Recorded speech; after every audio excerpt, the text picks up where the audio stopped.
যেদিকে চোখ যায় সেদিকেই স্বচ্ছ বরফে বানানো তুষার মানব, বাঘ ভাল্লুক আরো কত কি আছে। বরফে বানানো প্রাসাদ আর তার সামনে দাঁড়ানো ঘোড়ার গাড়ি, এ যেন ডিজনির রাজকুমারী এলসার বরফের স্বর্গরাজ্য।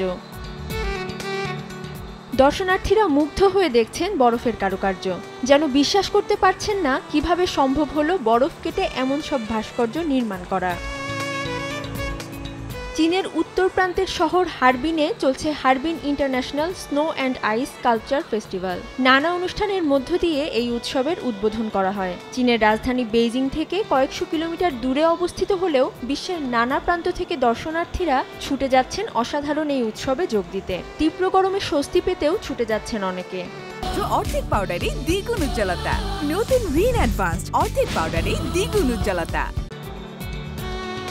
হারবিন আইস ওয়ার্ল্ডের একটি ইনডোর থিম পার্কে অনুষ্ঠিত হচ্ছে এই উৎসব। পার্কটিকে 9টি থিম এবং 13টি প্রজেক্টে সাজানো হয়েছে।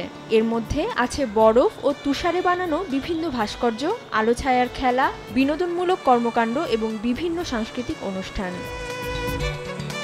অধরা শ্রেয়সী অথৈ, সময় সংবাদ।